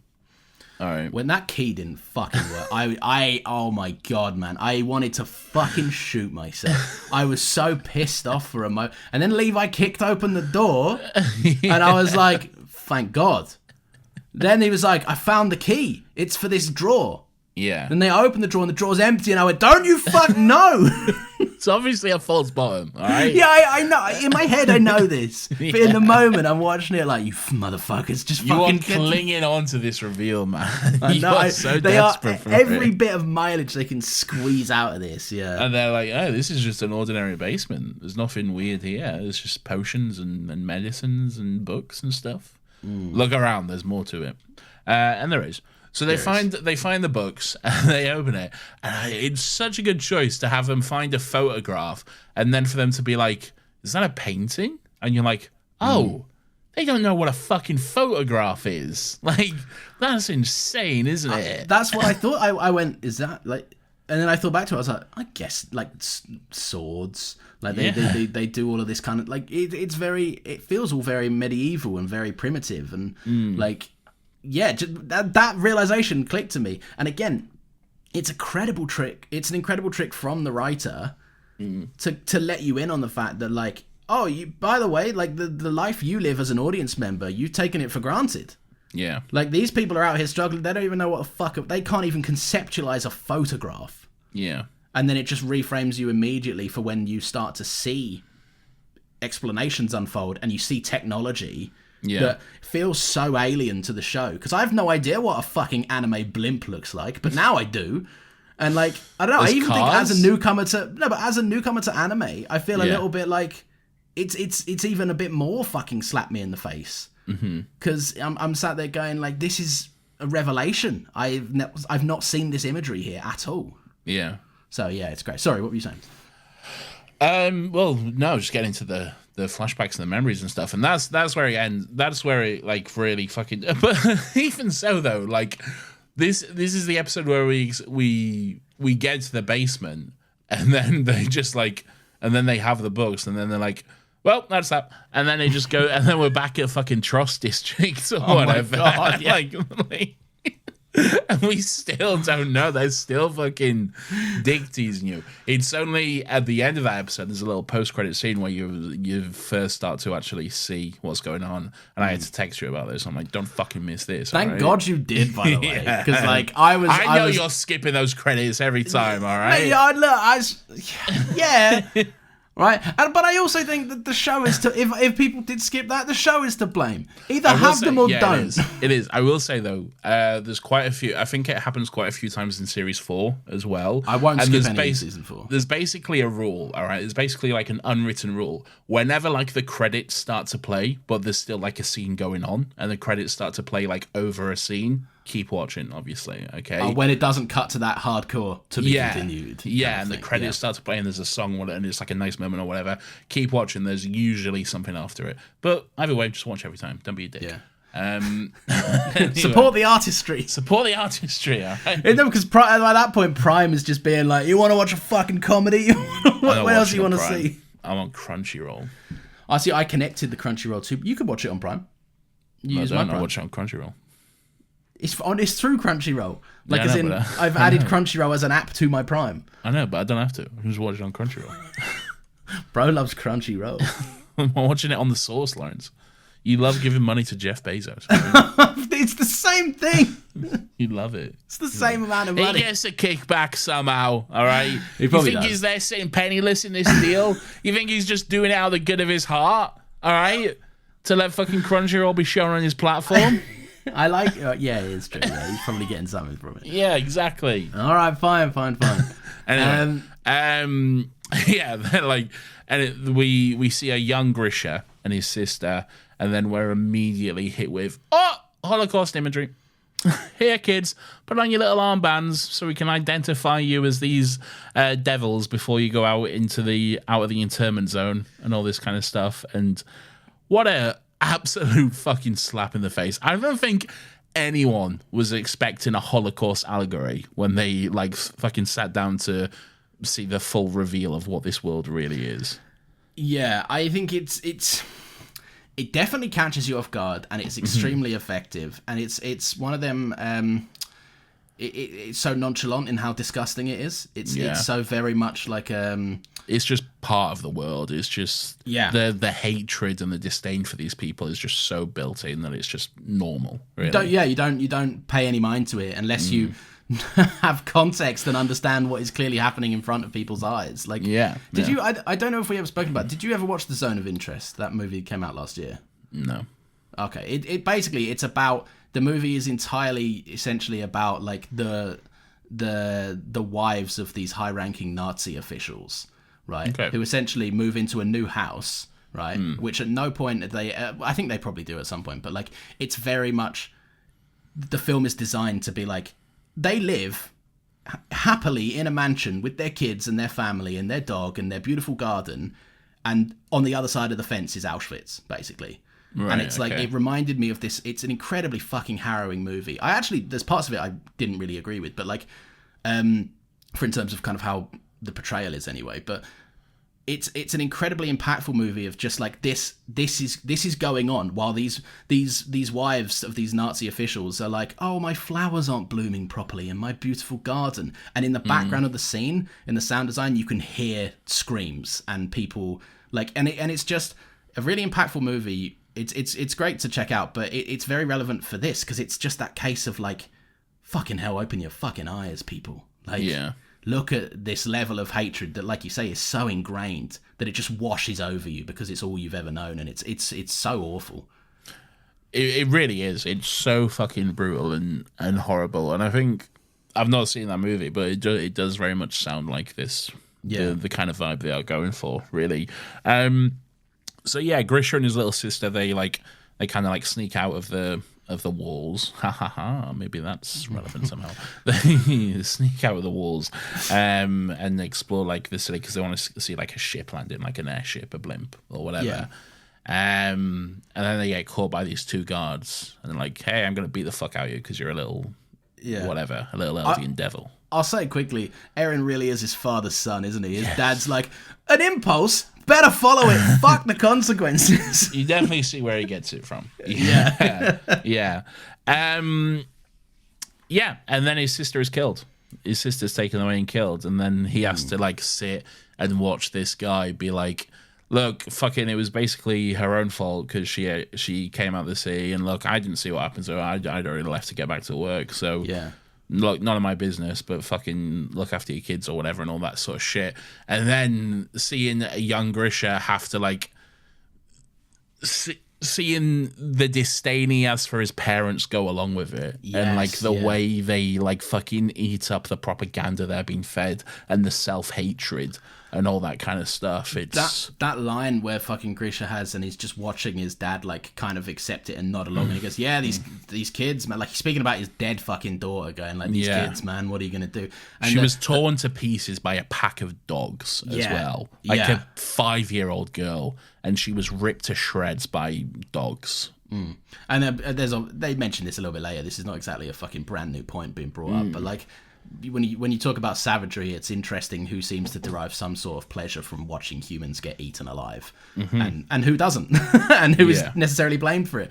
But the nonchalantness and the sinister fucking kind of pleasantness almost of the two guards. You find out why one of them is a bit more chill than the other later on, but like the guy that does end up taking his sister away, and then obviously ends up feeding her to a fucking pack of dogs. But like the way he puts his arm around her and is like, come on, let's get you home. And it's so disarmingly unnerving, but how, as a child, you would trust that nice impulse. You would trust a friendly stranger.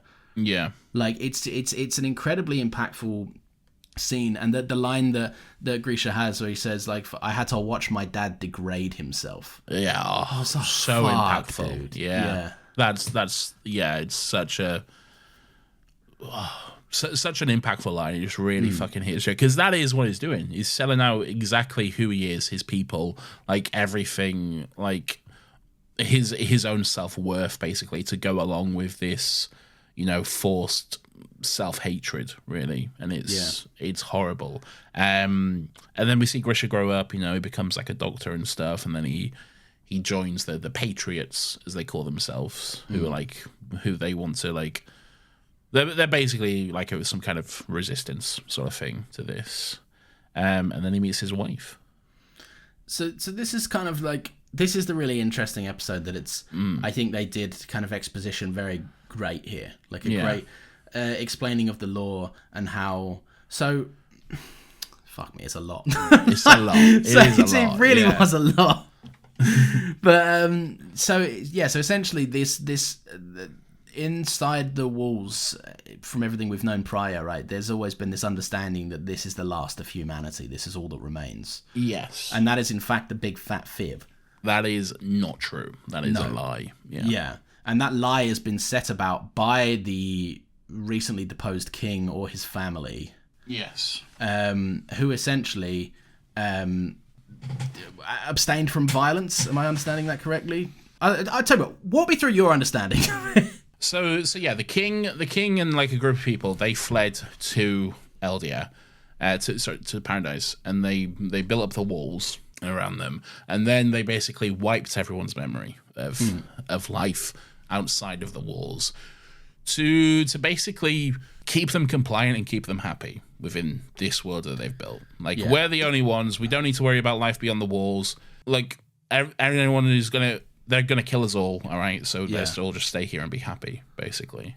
Yeah. And you can see how someone would construe that as a sort of kindness. But as time has gone on, it's obviously cannibalized itself, and that kindness has become an over-reliance on people being subservient and not questioning the status quo.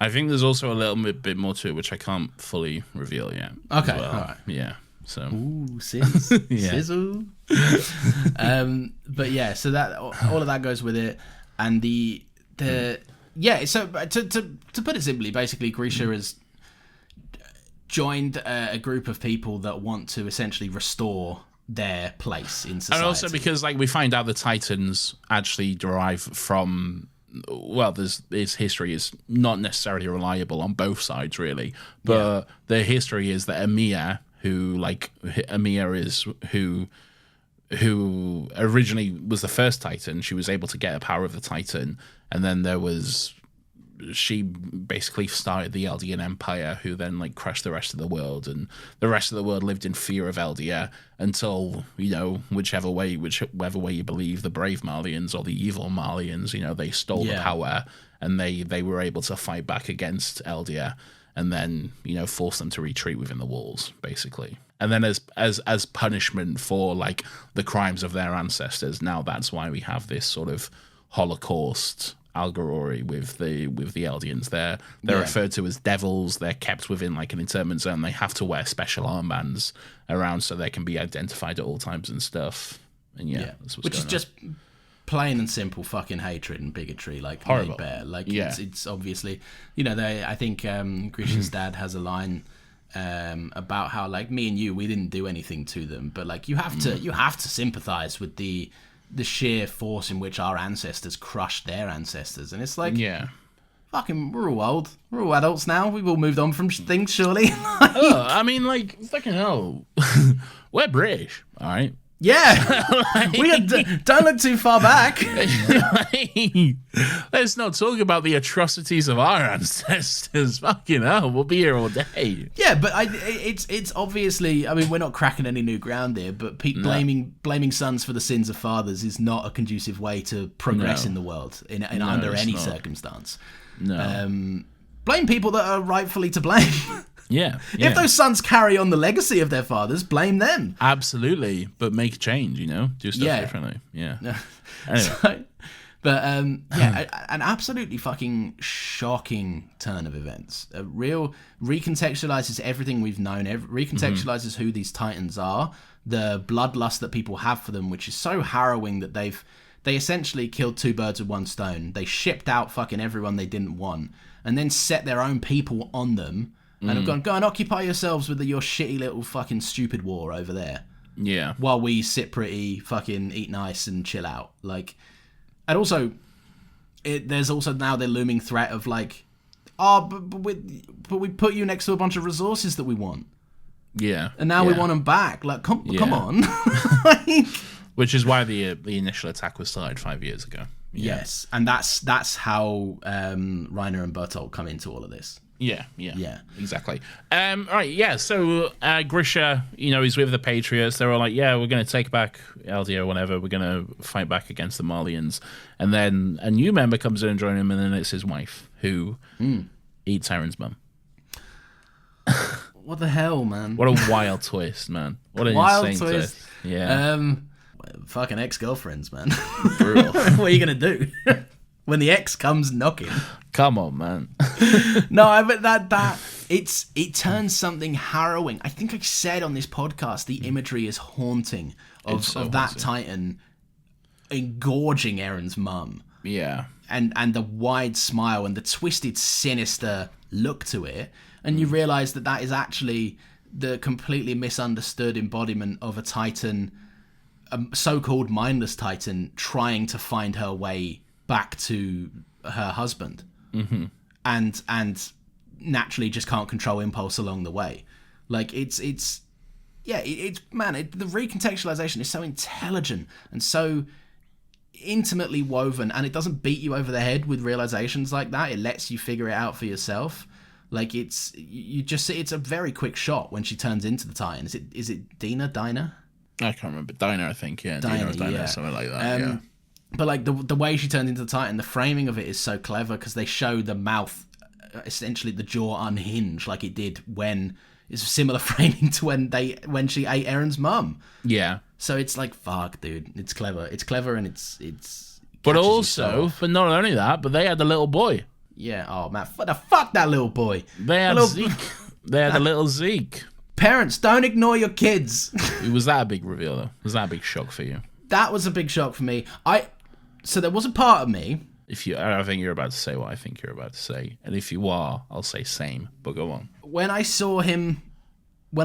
saw the rider, for lack of a better phrase, of the Beast Titan, Human Zeke, yeah, and he's sat there and he's got his glowing eyes. We spoke about this. They weren't glowing, but yeah.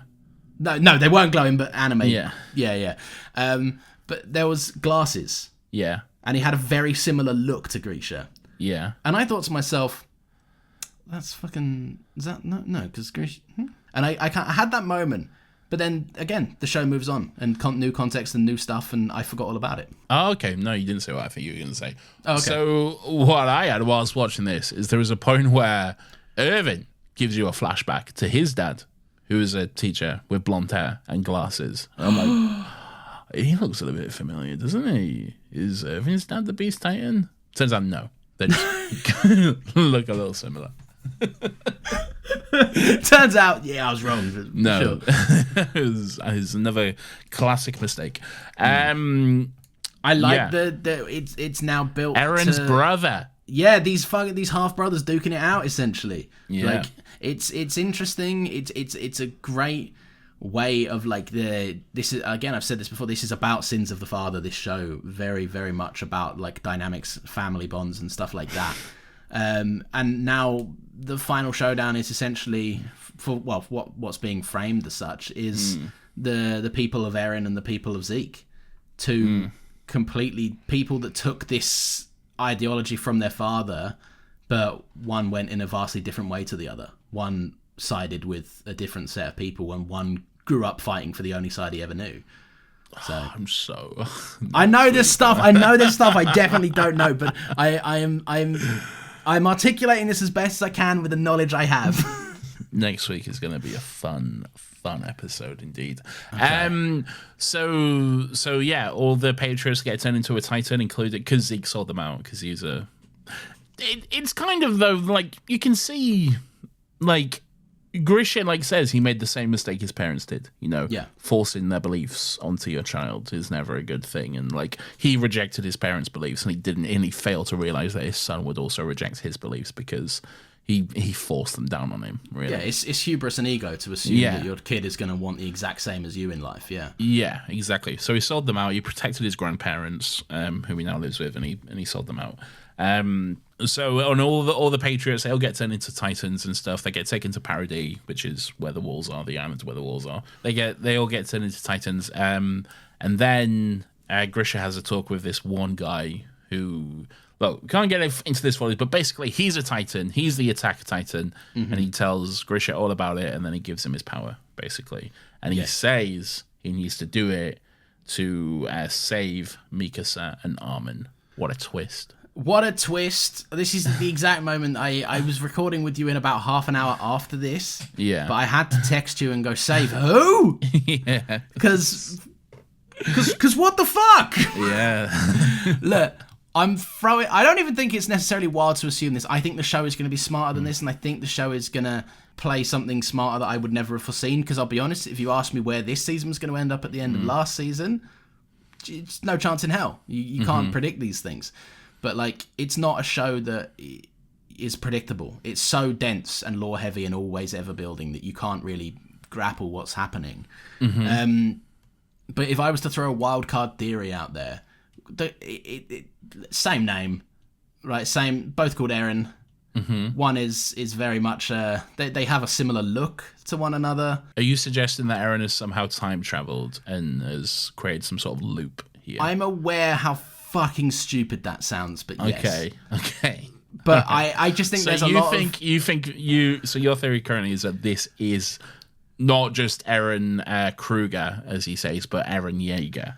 I don't necessarily know if it's that black and white. I think there is something maybe with, like, this conscious memory situation, and maybe consciousness has essentially informed the actions of a man who is not Eren, but may as well, for all intents and purposes, be Eren. Okay. Like, because he says that I don't know, those aren't my memories, and he sets in motion the path of everything happening here. It started with Eren. I would like to believe that it ends with Eren, and also kind of started way before with Eren as well. I think that would be a nice kind of sentiment from the writers of the show. And I also think that there is something about the full circle nature of this power returning to where it came from, which is the Attack Titan goes from this guy, Eren, to his dad, to Eren, to this guy, to his dad, to Eren, to that, and this loop happens. Well, we'll see. I think it's nice. I also think in speaking of that loop, there's this potential element of, like, this cycle of fucking bigotry and warfare doesn't end where you necessarily think it does, and it's everlasting, and it's just about context and perspective and people and places and stuff like that. Yeah. So yeah. I don't know. Look, I am absolutely. I know I'm going to eat humble pie, but I'm saying. I think that's an interesting, even if it's not where the show goes, I think that's an interesting idea to allow the audience to posit. We'll definitely be discussing where the show goes next week. Okay, we'll definitely be discussing exactly how that line came to be. Okay. So we will explore. Okay. Interesting. So next week is, correct me if I'm wrong, 27 episodes plus, like, a couple of movies or something. So I can't remember how many episodes the actual season is, but however many episodes, and then yes, so it was series 4, or it's not even called series 4, it's just called the final season. The final season part 1, the final season part 2, and then basically, like, 2 hour-long specials after that. Oh no, 1 hour-long special and 1 90-minute special to wrap it all up. I'm starting to think you maybe extended the truth by saying this was the same length as Succession. I think given that Series 2 was half the length of a season of Succession... that's true. That is true. I think this actually comes in under it, okay? So... I have to think that's not true. I think it is, okay? I think if we got the actual total runtime, it would come in under. It certainly feels longer, but maybe that's just because by nature of there's more episodes and it's dense as hell. It's very dense, yeah. And, like, yeah, there's more episodes than Series 4. So, like, fucking hell. You can't leave this to the last minute, mate. I won't. I didn't do too badly this week. I watched it over 3 days. Quite evenly spread, I think. I did too well this time. Well, it was a bad thing, really, because I just wanted to keep watching it. And I'm like, fuck, I need to spread it out over the week, man. I will say, in terms of the seasons as a whole, I think... this is the most keen I've been to just immediately follow it up. Yeah. This is where I've been the most keen to go, like, I have to fucking see what happens now. Any little things? I don't have any little things, Nathan, but what I do have is a segment that we obviously quite clearly did not forget to record, because as you know, I am still in the same room as you. And that segment is Another Happy Thought. It's something we do now, by the way. If you want to have your little say on the episode or the thing we're talking about or whatever, you can join the Discord server. There's a little link to join that in the show notes if you please. It's mostly for our other Doctor Who related podcasts. But yeah, you can join that and then you can leave your thoughts and we can read some out. It's not a big thing. Sometimes we'll do it, sometimes we won't. But yeah, here we go. Carney says, what Titan would you pick? I would say... it depends on what I would be using the Titan for. You might be referring to a question like, what would I pick in any specific scenario? I don't know what your intention is. That's a very vague question. What Titan would I pick? For example, if I wanted to be a nuclear bomb, I would probably be the Colossal Titan. Or if I maybe wanted to kind of have some armor, I might be the Armored Titan. So if I wanted to be like an odd... kind of weird sort of hunchback Titan that looks very comfortable to fold up and go to sleep, I would be the Emir Titan from last season. But yeah, I don't know. Hopefully that answered your question. It might not have done. Anyway, Captain Swagatario, great name, says, Nathan mentioned that part 1's intro is the best, and while I will have to disagree, brackets, I can hear Nathan's wrong already. You can't, because for some reason he's being quite quiet right now. I must commend the cojones on the people running this show for having the most fun and angelic intro for its first half, before focusing entirely on the nuclear holocaust imagery for the second intro. Also, they knew what they were doing leaving the basement as the final image at the end of the second intro, teasing us, making sure that we were aware we had waited 3 whole seasons for this.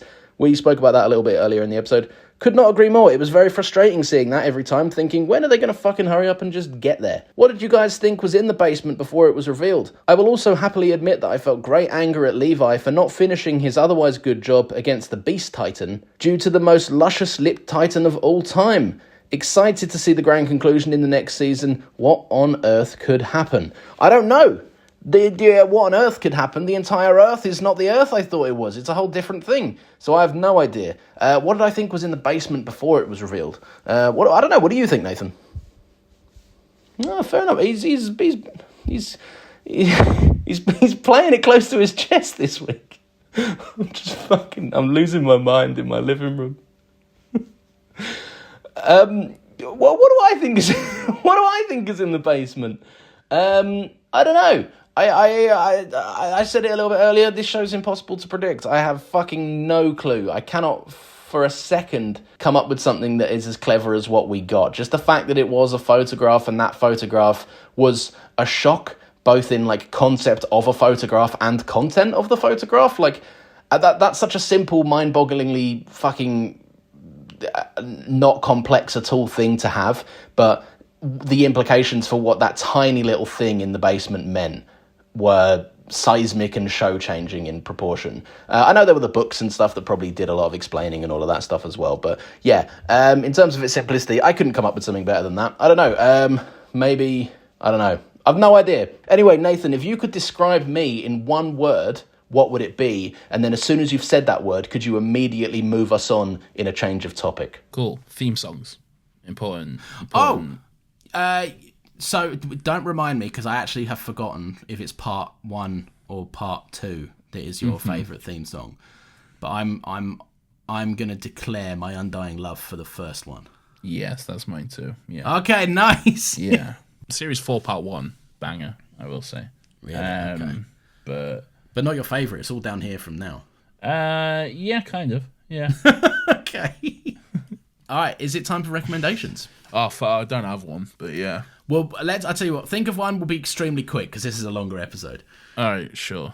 Right, it's the time of the show where we recommend some stuff to each other and to our lovely loyal listeners. We can pick anything that we've watched, read, seen, listened to, or experienced in the past week. I'll go first. It's Inside Out 2. I've not seen that. I was going to say I've seen that. That's that Bo Burnham special, but that's Inside. I've seen Inside Out and I've seen Inside, but I've not seen Inside Out 2. So Nor have I seen this TV series. This is this is a TV series? Yeah, it's a TV series. It's like Riley's dreams or whatever. It's like a movie, it's like a movie studio in her mind, and they make her dreams. Oh, okay. Yeah, fine. it's pretty fun. Maybe I'll watch that one day. Maybe who knows?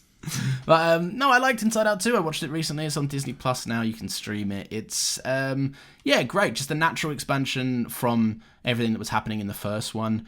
It doesn't necessarily. It's not like any crazy new ideas. They don't reinvent the wheel with it or anything, but it's very interestingly handled, and I think it may be a slight return to form for Pixar, who have garnered the reputation of making movies for kids that adults can get a deep appreciation for. Like, they're movies that are essentially timeless. You can watch them as kids and go, great movie, and then watch them as an adult and go, oh my God.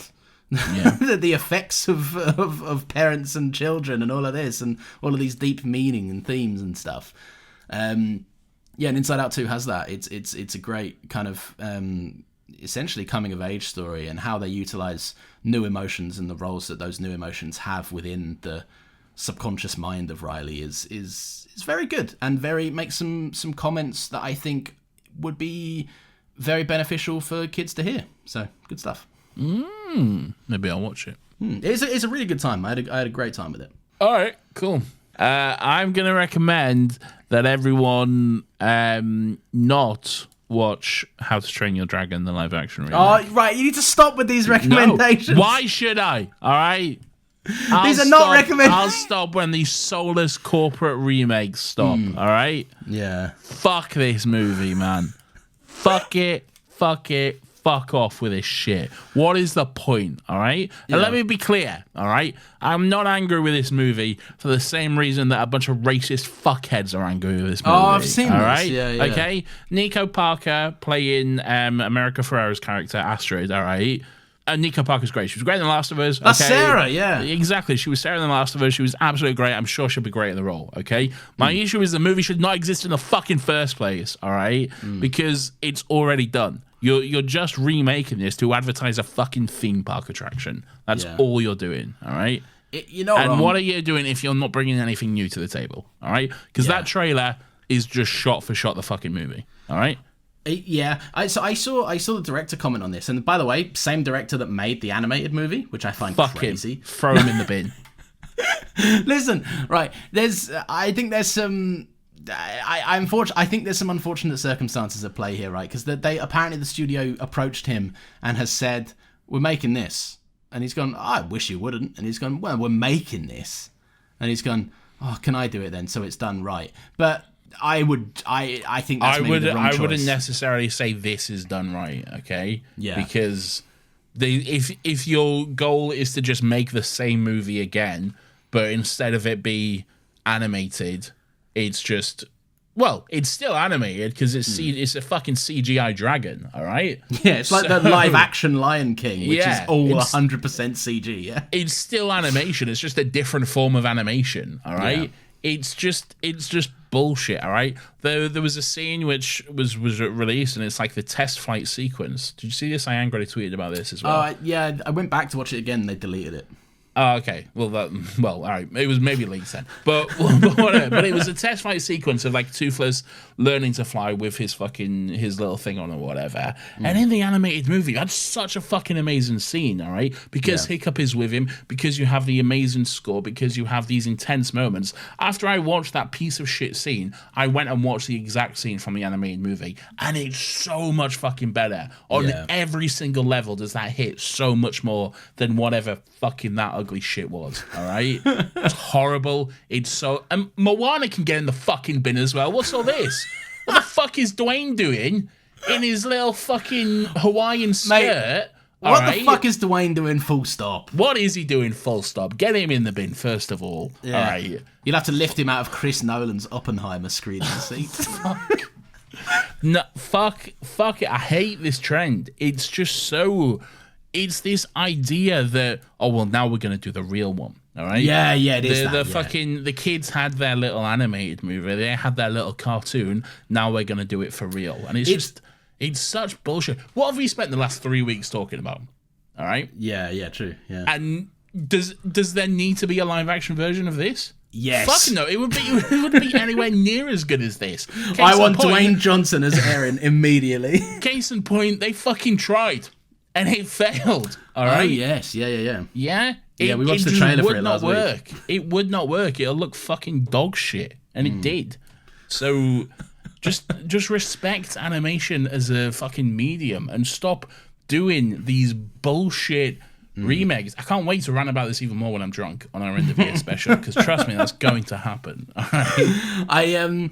I watched the I watched that. So yeah, the director's comments about it, like him saying like I wanted it done properly. I'm like I respect the attempt. What I don't respect, I think that mate, if I was in that position and if it was me, I'd have washed my hands of this. I don't want my name anywhere near this. It's pandering to the lowest common denominator of audience types out there that will go like, I'm not going to watch a kids movie. What am I going to have to watch a kids movie for? I'll wait for the live action one. So who do you think he is? Fucking Oppenheimer. They're gonna do this anyway, so it's better they do it with me. All right. Fuck off, man. And why is it better with you? Because from what I've seen, this is the exact same. All right. Yeah, Gerard Butler is playing the same character.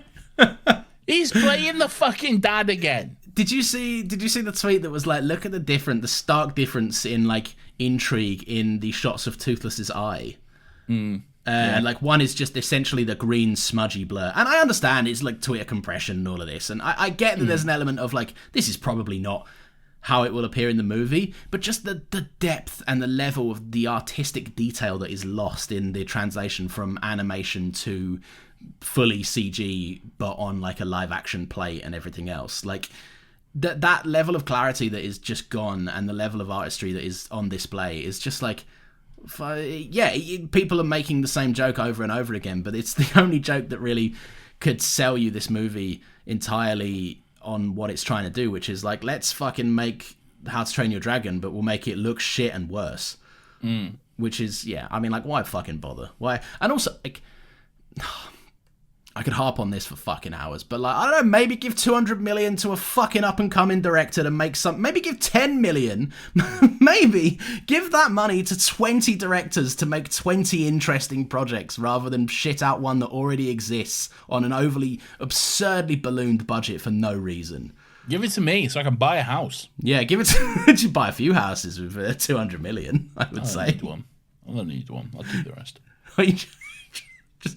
One 200 million mansion for Nathan, please. No. I wouldn't spend 200 million on a house. I'd spend probably 5 to 10 million on a house. Okay, and then keep the rest back. And then I keep the rest, invest it into another Happy Studios. Yes. All right, there were our quick recommendations anyway.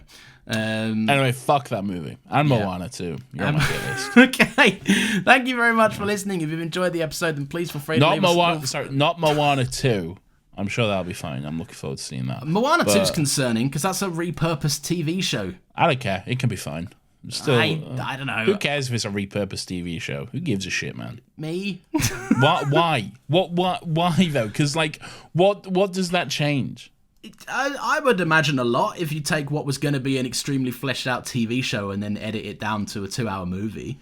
Not necessarily. That can be for the better. If they cut it down. Longer, more movie doesn't always mean better movie. All right. No, it absolutely doesn't. But I don't. Well, the jury's out. Fleshed out, a more succinct thing. Look, we'll see. Who knows? We'll see. I like that first Moana, so I'm interested to see more Moana, but not live action. Moana. You don't want Moana. No. You can't stand the rocks. Really? So why's the fucking rock in it, man? He looks nothing like Maui. All right. I don't know what to tell you, man. There was no way this role was going to be cast and it wasn't going to go to him. I know. Bro is clinging to any possible IP that he can lean on for the next 5 years before he eventually retires. I've never seen a more fucking transparently desperate human being. But hey.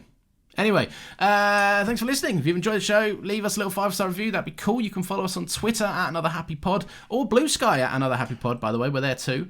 And be sure to join us next week because we're going to be continuing Attack on Titan with like the season 4 and then the 2 things attached to it, the big old specials. The rest. Just the rest. Yeah. The rest of Attack on Titan is going to be final, finalised by us. The final chapter or whatever it's called. Indeed. If you feel so inclined, we have a Ko-Fi link in the show notes if you want to help us out with the running of both the shows that we do.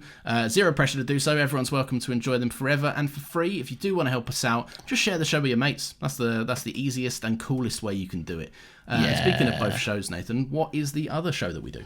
The other show is called Still Got Legs. It's a Doctor Who rewatch podcast where every bloody single week we get together, we watch, we discuss, we make fun of an episode of Doctor Who and have a good, fun time doing it. Lots of fun stuff coming up. 50th anniversary, Matt Smith's final episode. Lots of fun to be had. And some special stuff as well. Ooh, maybe it's a good time to be a fan of Still Got Legs. Ooh. Maybe. Ooh. It's always a good time to be a fan of Still Got Legs. So true. He's so not wrong. Anyway, thanks for listening. See you next Friday at 10 a.m. Stay sexy. Unless it's late again because Lawrence pushed it back. Bye. For fuck's sake.